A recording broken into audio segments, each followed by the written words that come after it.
and take it if you want it. Come and take it if you think you can. Come and take it, but I warn you, you'll have to pry it from a cold dead. Alright, ladies and gentlemen, boys and girls, children of all ages, we are here to talk about the SCCY CPX 1 9mm. That would be this model right here in front of you. The difference between this model, the CPX 1, and the CPX 2 is the CPX 1 has the safety, the CPX 2 does not. Now, I would generally prefer my guns not have a safety, but this one was a really nice deal, and it was just too good to pass up for a nice little concealed carry gun. Let's discuss whether or not this really is a decent concealed carry gun or not, but let's get all the BS out of the way. So overall, you've got 5.7 inches in length, you've got 4 inches in height, and you've got approximately 1 inch in the width at the widest point, although I think it's a little bit wider than 1 inch here where the safety levers are. This has a 3.1 inch barrel, and it weighs in at 15 ounces without a loaded magazine.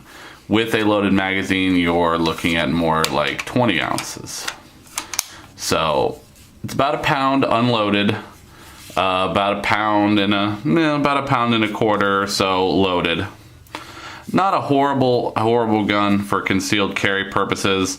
It is a little bit wide for a concealed carry gun. If I was going to carry something compact, I'd probably maybe want something a little bit more slim profile.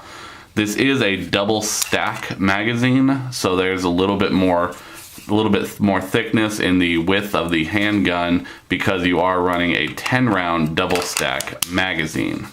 Now let's go over what you get in the box. In the box, you get, of course, the gun. You get 2 10-round magazines. You have the option to run the extended pinky base plates, or you also get 2 flush fitting base plates if you have a smaller hand. I, having bigger hands, went with the optional pinky extension there. As you can see, it does just somewhat fit my little fat hand on the pinky extension and gives me a full grip. Now, let's talk about ergonomics of this firearm. I really like the gun itself outside of this right here. If you can see, it has this little lip where the safety lever sits when the safety is disengaged. I noticed that when I was shooting it, my thumb sits right on that, and it's pushing right into the bone on my thumb when I make my grip, and that's from having years of firing a Glock where I get my grip right here under that lip, and that's where I start building my base on my grip. And I noticed that I was running right on that, and I had a pretty good bruise after about 30 rounds from having my finger pressing in on that as I was holding the gun, and I was noticing there was a pretty good hot spot because of that. Not so much on the other side because you got a lot more flesh here, but you could feel it a lot in your thumb. I can even still feel where the bruise is just doing that and pushing against it slightly. I can feel where I was bruising my hand when I was firing it. So I had to kind of modify my grip and bring my thumb further down to build my base here, and I actually put my thumb a little bit further over, not where I like it. I like to have it, right up against the frame there when I hold my gun, but I had to really open my grip up a little bit to more comfortably shoot this firearm, which isn't the worst thing in the world because it's something that you're not going to take to the range and put 100, 200 rounds through on a regular basis. It's something you're going to fire once a month just to keep up your skill level with it. This way, if you had to draw it, you would just be able to draw and fire it. Now, the downfall to this is kind of heavy for a concealed carry gun. I mean, if I'm going to be carrying 20 or so ounces, I might as well just carry my Glock 19 at 25 ounces loaded and just pick up the extra couple ounces and have a full-size gun with a 15 or 17 round magazine capacity for not much more weight than this is offering. I think this needed to be slimmed down, pretty substantial amount and have a good amount of heft taken out of this. They could have done a lot more slimmer package, I think, more like the Kel-Tec PF9 would have been a more comparable concealed carry gun than I believe this Sky CPX1 is. Now, as for firepower, this is, they only make it in one caliber. It's the 9mm. Like I said, it has a 10-round magazine. You get 2 of them, so you get a total of 20 rounds. I think the way it fires, it's very, very accurate. It has a really nice, you can take a look at the sight alignment there. Really nice sight alignment, very bright dots.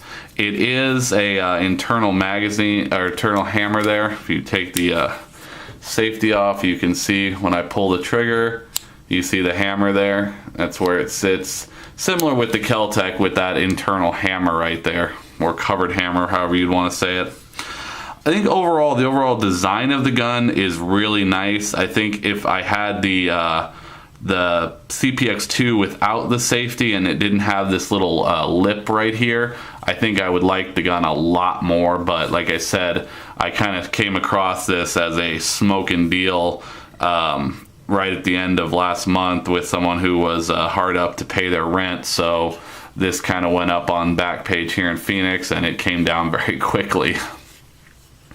It was a young lady's. It came with a custom pink Kydex holster, which I promptly threw out because I will never use that. I don't really like Kydex holsters all that much, to be honest with you. As for accessories or anything like that, there really are none. There's really no market for accessories for this gun. It's not that well known of a firearm to have an accessories market. The manufacturers, as I throw the magazine across the floor, were very smart to offer both the pinky ramp base plate and the flat flush mount base plates to give you the option without having to buy anything else, and you do have both mags, so that is one thing. Now, if you notice here, you got some real movement in this magazine floor plate. It's not so bad on this magazine, but on the other one that came with it, I mean, you have a lot of noticeable movement there, and I really kind of didn't like that because I could feel it moving when I was actually holding the gun. I could move it with my hand, and I did not like that so much. So I really haven't used this second magazine, and you can tell the fit and finish is not quite what I expect out of a gun. Even at this price, I expect a little bit better fit and finish. Everything seems to be nice. I noticed when I took it down, no matter how much I put pressure I put on, I could not get the takedown pin to go all the way through into the other side of the polymer. And I think that's a design flaw that they had, and I read a little bit about a lot of people having that issue. I was able to finally get it in, but I actually had to take a small Dremel tool and open up the hole that goes through the back of the firing mechanism here to allow that to slide in where it needed to be. The field strip on this gun is very, very simple. You check and make sure it's clear. I've got it on safe, so the trigger isn't able to be fired at all. You take a small pry bar or something. I just used a small flathead screwdriver, and while having the slide lock back, you just put your screwdriver right here and you just pop this up and slide it right out. You see the barrel moves and it just comes apart. Take your spring out, pull your barrel out, bada bing, bada boom. It's a beautiful thing to see. I've cleaned this one up and I've oiled it. It's got about 100 rounds through it right now. Nothing crazy though. Haven't decided 100% whether I'm keeping it or not. So it might get sold, we'll see. So it does have there is no magazine safety, anything like that. You can pull the trigger with the magazine out or in. It has the manual safety, which disengages the trigger completely. So that is nice. It is an ambidextrous safety. So you have that. It does say fire in red on both sides. When it's flipped up, it's obviously covered, letting you know the gun is not ready to fire. I think for someone with a slightly smaller hand, this would be nice, even potentially a lady's gun. Although the young lady that I am dating fired it, and She thought it had a little bit more kick than she would be willing to be comfortable with in a carry gun, simply for the fact that it does have a very small 3-inch barrel. So overall, I'd probably give this gun a 5 if the ergonomics were a little better, possibly even if I had the other model that didn't have this safety and this groove right here for the safety guard, basically. I think I'd like it a lot better because I'd be able to get a better grip on it and have a more comfortable grip, I think. But overall, like I said, it's a good gun. It's a solid gun. I think it's a very reliable gun. Like I said, I put about 100 rounds through it and had no issues whatsoever with those rounds. I've watched several other reviews on it.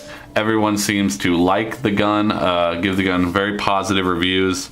And I think overall it's a very nice gun. One thing I failed to mention is the rear sight. If you can see there's a little screw right there in the center. You can actually, I believe, tighten and loosen that, and it goes up and down a little bit so that you can adjust your sight picture. But at about 7 to 10 yards, this was very accurate. I was grouping about the size of my fist, with 10 rounds each time, rapid fire.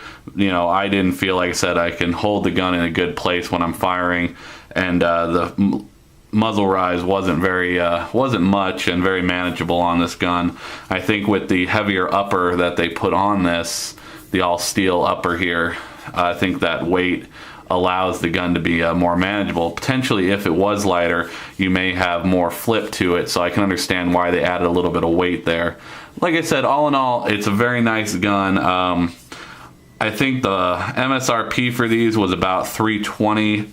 I picked this up for a lot less. I think I scored this for about $250 from the original owner. Had all the box and all the paperwork from the original sale. So I think I got an excellent deal on it. It's a very nice gun. If you guys come across one, it would definitely be worth picking up, adding to the collection. It is a potential CCW gun. Like I said, I still stick with my 19 simply for the fact that this isn't really saving me a whole lot of weight. So for a little bit more weight, I can have my full mag and full-size gun. But it's definitely a great option. It'd be a great starter gun, I think, for someone who doesn't really want a full-size gun, just wants something small and compact. It would make a great nightstand gun, a glove box gun, something like that. I think this would be an excellent, excellent gun for those options. So, as always, ladies and gentlemen, Semper Fi, have a good day. So you best not cross that line. If you want this gun, you gotta come through us and take it one shot at a time. I would generally prefer my guns not have a safety, but this one was a really nice deal, and it was just too good to pass up for a nice little concealed carry gun. Let's discuss whether or not this really is a decent concealed carry gun or not, but let's get all the BS out of the way. So overall, you roll, and it weighs in at 15 ounces without a loaded magazine. With a loaded magazine, you're looking at more like 20 ounces. So it's about a pound unloaded, about a pound and a quarter or so loaded. The Sky CPX 1 9mm. That would be this model right here in front of you. The difference between this model, the CPX 1, and the CPX 2 is the CPX 1 has the safety, the CPX 2 does not. Now, come and take it if you want it. Come and take it if you think you can. Come and take it, but I warn you, you'll have to pry it from a cold dead. Alright, ladies and gentlemen, boys and girls, children of all ages, we are here to talk about the Sky. You've got 5.7 inches in length, you've got 4 inches in height, and you've got approximately 1 inch in the width at the widest point, although I think it's a little bit wider than 1 inch here where the safety levers are. This has a 3.1 inch barrel.